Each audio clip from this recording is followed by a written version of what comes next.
Olá pessoal, com a aula de hoje nós vamos estudar o conteúdo de ângulos. Esse conteúdo de ângulos em geometria euclidiana, ele é um conteúdo bem teórico, assim como os demais conteúdos, então a gente vai trabalhar com várias definições e vocês precisam estar bem atentos a essas definições, porque nós vamos precisar bastante delas para conseguir resolver situações, problemas que envolvem demonstrações. Para que a gente consiga construir as demonstrações lá na sequência, vocês precisam saber essas definições. Então, prestem bastante atenção para a gente conseguir determinar de maneira correta, definir de maneira correta os entes geométricos que a gente vai trabalhar no decorrer dessa aula. Vamos iniciar, então, definindo, na definição 1, o que é um conjunto convexo. Um conjunto F de pontos é um conjunto convexo, C e somente C, todo segmento AB, cujas extremidades A e B pertencem a F, está contido em F. Caso contrário, F será um conjunto côncavo. Coloquei aqui ainda uma nota que, por convenção, é determinado que o conjunto vazio também é um conjunto convexo. Para que a gente consiga visualizar essa definição, vamos pensar nesse exemplo com os 3 itens que eu coloquei aqui. Para que o item A seja um conjunto convexo, o que nós precisamos? Se eu determinar 2 pontos aqui dentro, um ponto A e um ponto B, em quaisquer lugares que eu determinar, quando eu traçar o segmento AB precisa estar contido nesta figura, nesta gravura aqui, nesta imagem. Desta forma, então, a gente vê que posso deslocar o A e posso deslocar o B aqui dentro, e sempre esse segmento AB vai ficar contido aqui na figura, no desenho que a gente fez no item A. No item B, já não acontece isso. Se eu determinar um ponto A e um ponto B aqui, onde eu coloquei eles, quando eu traço o segmento AB, tem parte do segmento que está aqui fora. Então, esse segmento AB não está contido todo no conjunto F, que é como a gente poderia chamar essa figura, essa imagem aqui. No item C, a mesma coisa. Se eu determinar um ponto A e um ponto B aqui, quando traçamos o segmento AB, parte do segmento AB também está fora do conjunto F. O postulado da separação dos pontos de um plano. Seja alfa um plano e R uma reta contida em alfa, dizemos que R separa o plano em 2 conjuntos, alfa' e alfa duas linhas, chamados semiplanos abertos, que apresentam as seguintes características. Então, primeiro vamos pensar aqui. Temos um plano chamado de alfa. Se eu determinar uma reta, eu posso determinar essa reta em qualquer ponto aqui do plano. A gente sabe que esse plano ele continua infinitamente para cá, infinitamente para cá e para cá. Não tem como a gente determinar uma dimensão do plano. Se eu traçar uma reta em qualquer lugar aqui no plano, por exemplo, aqui, uma reta R, essa reta R ela divide aquele plano alfa que tínhamos inicialmente em 2 semiplanos. Um semiplano que eu chamo de alfa' e outro semiplano que eu chamo de alfa duas linhas. Só tomem cuidado aqui que a gente não pode dizer que está dividindo esse plano alfa em 2 planos iguais. Não tem como eu comparar que esse plano é igual a esse plano. Está dividindo simplesmente em 2 planos. Nem como eu dizer que tem o mesmo tamanho esse plano, porque não tem como determinar a dimensão do plano. Então, estamos dividindo aqui em 2 semiplanos. Um semiplano a partir da reta para cá e outro semiplano a partir da reta para este sentido aqui. As características. A interseção da reta com o semiplano alfa' é igual à interseção da reta R com o semiplano alfa duas linhas, que é igual à interseção dos 2 semiplanos, que é o conjunto vazio, ou seja, não tem nada em comum. Por que não tem nada em comum? A gente sabe que quando vai determinar uma reta ou determinar um ponto, são entes geométricos que eles não têm dimensão. A gente acaba fazendo essa reta desta forma para que a gente consiga representar geometricamente. Mas se eu for pensar no que significa uma reta, nem teria como eu fazer isso daqui, não tem como eu desenhar a reta. Então, por isso que a interseção tanto desses dois semiplanos, alfa-linha e alfa-duas linhas, como a interseção da reta com este semiplano ou a interseção da reta com este semiplano aqui, sempre vai ser um conjunto vazio, nunca vai ter nada em comum. Segunda característica.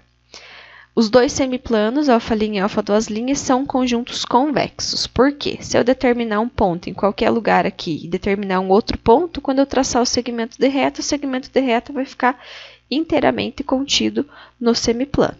Por exemplo, ponto A e um ponto B, o segmento de reta contido totalmente no semiplano alfa-linha. Se eu traçasse o segmento de reta AB aqui, colocando o A e o B em quaisquer lugar do semiplano alfa-duas linhas, iria acontecer a mesma coisa. Terceira característica. Todo segmento AB com B pertencente a alfa-linha e C pertencente a alfa-duas linhas tem um único ponto em comum com R. Aqui, ponto B no alfa-linha, ponto C no alfa-duas linhas, conforme a característica está escrita. Se for determinado o segmento e a reta vão ter um ponto em comum, que eu posso chamar de D, por exemplo. Então, existe apenas um ponto em comum. Segunda definição.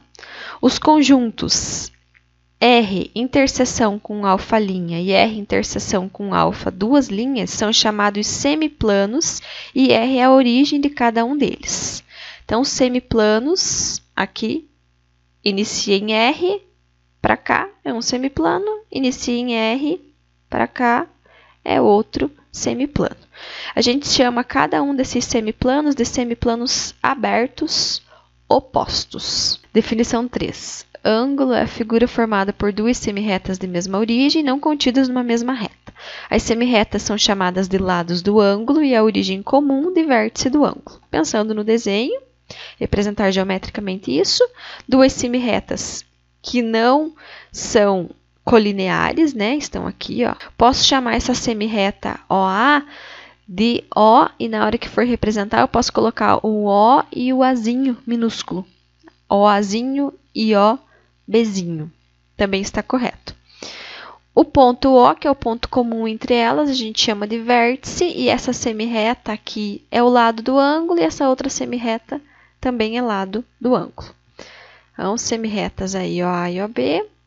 E em notação de conjunto, podemos representar isso como o ângulo AOB é a união da semirreta OA com a semirreta OB. Ou ainda, podemos escrever o ângulo como o AOB, usando o A e o B minúsculos, ou ainda com um acento aqui, circunflexo, e usando só a notação AB minúsculo. Definição 4. Um ângulo formado por duas semirretas opostas é chamado de ângulo reto. Semirretas opostas, então, a gente tem uma reta suporte aqui e é determinado uma semirreta OB e uma semirreta OA. As duas semirretas estão numa mesma reta suporte, então são semirretas opostas, porque têm sentidos opostos. Neste caso, a gente está trabalhando com o ângulo raso, que a gente conhece como ângulo de 180 graus, né? Pensando em medidas. Definição 5. O ângulo cujos lados são coincidentes é chamado de ângulo nulo. Então, lados coincidentes, a gente tem as duas semirretas que formam um ângulo, que estão sobre a mesma reta suporte e têm o mesmo sentido. Uma semirreta OC e uma semirreta que tem o mesmo sentido de OC, iniciando em O, uma semirreta OD. Então, duas semirretas que estão na mesma reta suporte e têm o mesmo sentido. Aí formam um ângulo de 0 graus, ângulo nulo. Definição 6. O interior de um ângulo AOB não raso e não nulo é a interseção de dois semiplanos abertos, α1 e β1, tais que α1 tem origem na reta OA e contém o ponto B, e β1 tem origem na reta OB e contém o ponto A. Vamos pensando na figura aqui. Semirreta OA é uma semirreta que está aqui, tem origem aqui, o plano semiaberto, e contém o ponto B. Então, é daqui para cá o plano. Semirreta OB e contém o ponto A, daqui para cá, certo? Se eu for pensar na interseção desses dois planos que eu mostrei, a interseção vai ser esta parte que está pintado aqui no desenho um pouquinho mais forte. Então, esta parte que está destacada aqui no desenho, que é o interior do ângulo AOB, do ângulo aqui, AOB. Então, o interior do ângulo é esta parte. O exterior do ângulo é o que está fora disso. Então, é o que está aqui, ó. O exterior do ângulo, ele é sempre um ângulo côncavo, tá? A reunião do ângulo com o exterior dele é sempre conhecida por um ângulo côncavo. O interior do ângulo, que é esta parte aqui, não raso e não nulo, claro, é sempre uma região convexa. E os pontos do interior do ângulo são pontos internos do ângulo. A reunião de um ângulo com o seu interior é chamado de setor angular ou ângulo completo. A reunião do ângulo, que é a união das duas semirretas, mais os pontos internos aqui. Então, isso tudo que é o setor angular, ou ângulo completo. O exterior do ângulo é o conjunto de pontos não pertencentes nem ao ângulo, nem ao seu interior. Então, o exterior a gente não leva em consideração a semirreta OA e a semirreta OB. É só esta parte que está pintada um pouco mais forte aqui na figura. Definição 7. Dois ângulos são consecutivos, C e somente C, eles têm um lado comum. Pensando aqui no exemplo para que a gente consiga visualizar isso. Nesse mesmo exemplo, a gente consegue analisar mais de dois ângulos. Então, vou colocar aqui três itens. A gente vai analisando inicialmente o ângulo AOB e o ângulo AOC. Ângulo AOB está aqui, ângulo AOC está aqui, ó. É o ângulo total, né? Esses dois ângulos, eles são consecutivos e o lado em comum é o lado OA. Então, vejam que o ângulo AOB é este e o ângulo AOC é este. E eles têm este lado, essa semirreta OA, em comum. Então, estes dois ângulos são ângulos consecutivos. Analisando o ângulo AOC, este ângulo aqui, e o ângulo BOC, este ângulo aqui, ó, BOC, este ângulo.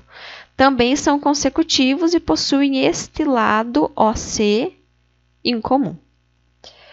E, por fim, o ângulo AOB, que é este, e o ângulo BOC, que é este, também são consecutivos, pois possuem o lado OB em comum. Definição 8. Dois ângulos são adjacentes, C e somente C, eles são consecutivos e não têm pontos internos comuns. Lá no exemplo anterior, peguei a mesma figura que a gente tinha para conseguir analisar. A gente tinha esses três pares de ângulos, né? O AOB e o AOC. Esses dois ângulos, eles são consecutivos, a gente já viu, porque eles possuem, ó, o AOB e o AOC, eles possuem o lado OA em comum. Mas, se a gente for analisar o AOB, que é esta parte, e depois o AOB, que é esta parte, e o AOC, que é esta parte aqui, este ângulo é interno ao AOC. Então, eles são consecutivos, mas eles não são adjacentes, porque tem pontos internos comuns. O AOC é todo o ângulo. E o BOC é este pedaço aqui, ó. Vejam que o BOC, ele é um ângulo que está dentro do AOC. Então, este pedaço aqui é comum nos dois ângulos. Eles são consecutivos, mas também não são adjacentes. E, por fim, o AOB e o BOC, a AOB é este daqui. E o BOC é este daqui. eles são consecutivos e eles são adjacentes, pois eles não têm pontos internos comuns. Então, o que acabamos de comentar já está escrito aqui. Definição 9. Dois ângulos são opostos pelo vértice, a abreviação é OPV, se e somente se os lados de um deles são semirretas opostas aos lados do outro. Pensando aqui em duas retas, uma que está ali em vermelho, a outra em verde, determinando as semirretas OA, semirreta OB e as semirretas OC e OD. Se analisarmos essas semirretas, vocês conseguem observar que o ângulo AOC, aqui, ó, ângulo AOC, é oposto pelo vértice ao ângulo BOD. E o ângulo AOD é oposto pelo vértice do ângulo BOC. Certo? Porque é formado por semirretas opostas. Esta semirreta aqui, OA, é oposta à semirreta OB. Esta semirreta OD é oposta à semirreta OC. Então, sempre que for formado por semirretas opostas, a gente chama de ângulos opostos pela congruência. A congruência, o símbolo que será utilizado é esse, entre ângulos, é uma noção primitiva e satisfaz os seguintes postulados. O primeiro postulado é da reflexividade, o segundo da transitividade e o terceiro da simetria. Vamos analisar isso por meio desses três ângulos aqui. Todo ângulo é congruente a si mesmo. O ângulo AOB é congruente ao ângulo AOB. O ângulo GEF é congruente ao ângulo GEF, certo? Segundo postulado, se AOB é congruente a GEF, ou seja, se este ângulo é congruente a este ângulo aqui e este ângulo GEF é congruente ao IUL, este ângulo é congruente a este ângulo aqui, então, o primeiro ângulo, que é o AOB, é congruente ao terceiro ângulo, que é o IUL. Transitividade é esse segundo postulado. Terceiro postulado, se AOB é congruente a GEF, ou seja, se este ângulo é congruente a este ângulo aqui, então este ângulo, que é o GEF, é congruente ao AOB, que é o postulado da simetria. Postulado do transporte de ângulos. Dados um ângulo AOB e uma semirreta O'A', existe em um dos semiplanos determinados por O'A', uma única semirreta O'B', tal que AOB é congruente ao ângulo A'O'B'.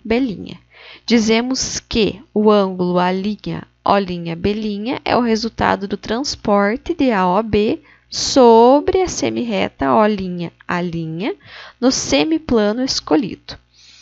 Pensando geometricamente, temos aqui, então, um ângulo arbitrário, AOB, a semirreta O'B'.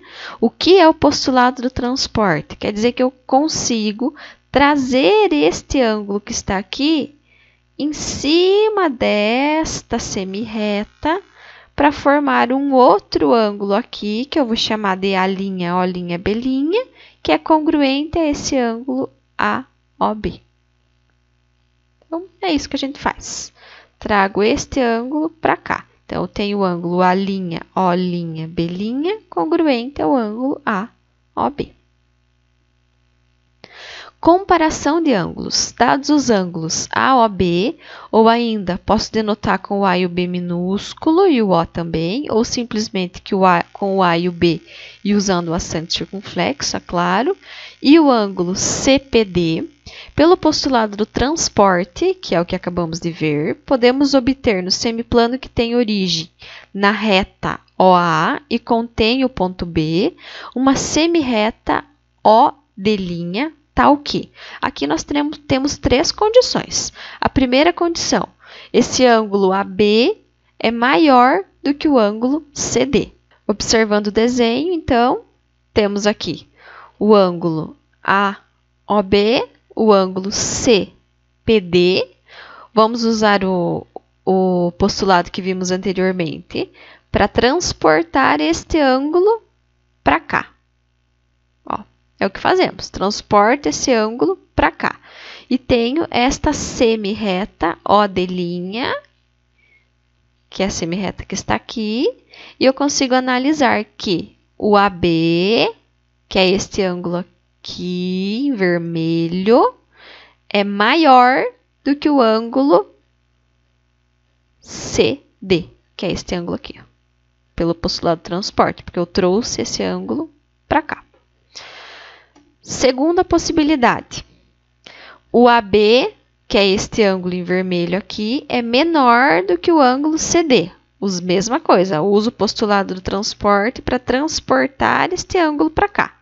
Então, transportando esse ângulo para cá, tenho aqui a semi-reta OD', e vocês conseguem analisar facilmente que este ângulo aqui, em vermelho, é menor do que o ângulo CD, que é o ângulo que está aqui em azul, que foi transportado, que é o ângulo AOD'.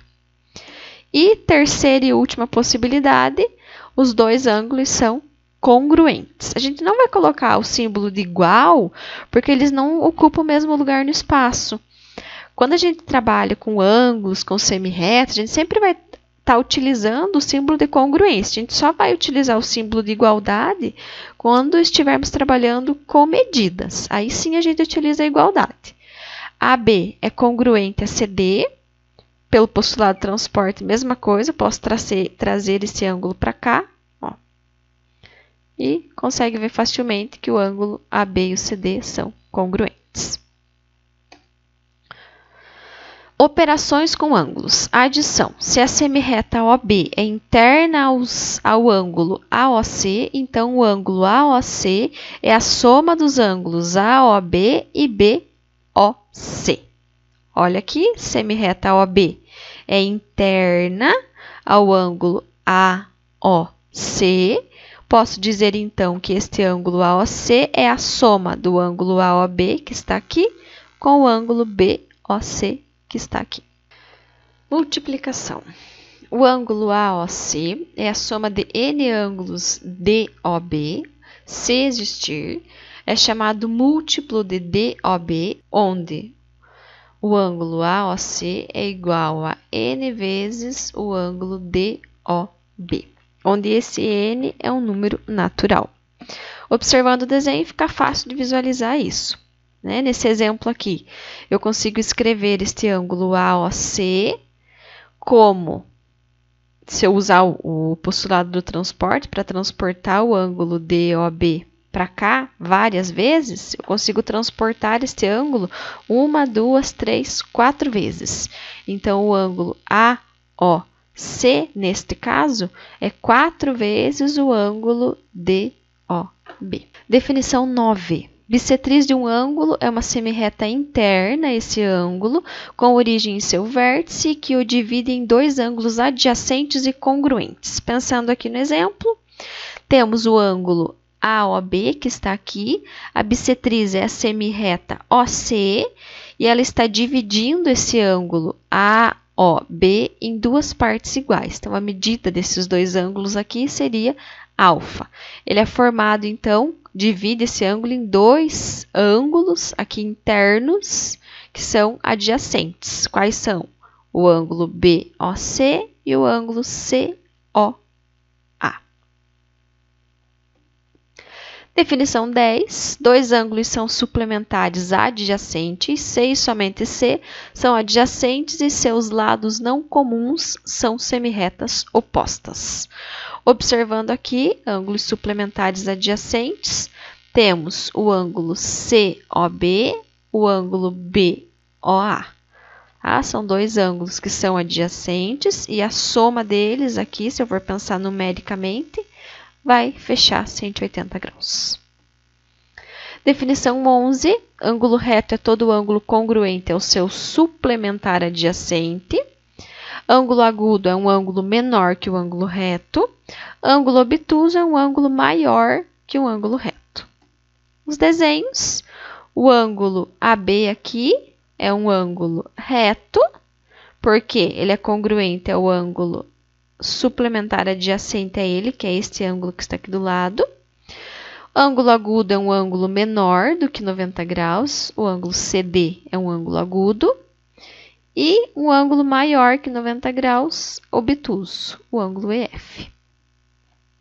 Definição 14, a medida ou amplitude de um ângulo indicada por M, e entre parênteses a notação do ângulo, é um número real maior ou igual a zero associado ao ângulo de forma que o ângulo AOB é congruente ao ângulo GEF, que é o que está escrito aqui, implica dizer que a medida do AOB e a medida do GEF são iguais. Segundo, o AOB ser menor do que o GEF implica dizer que a medida do ângulo AOB é menor que a medida do GEF. E o terceiro item, o ângulo AOX ser igual ao ângulo AOB mais o BOX implica dizer que a medida do ângulo AOX é igual à medida do AOB mais a medida do BOX. Então, aqui eu só fiz o desenho do primeiro para que ficasse simples para visualizar. Mas os outros dois itens seguem na mesma linha de raciocínio. E a referência da aula, que é o livro de Fundamentos de Matemática Elementar de Geometria Plana.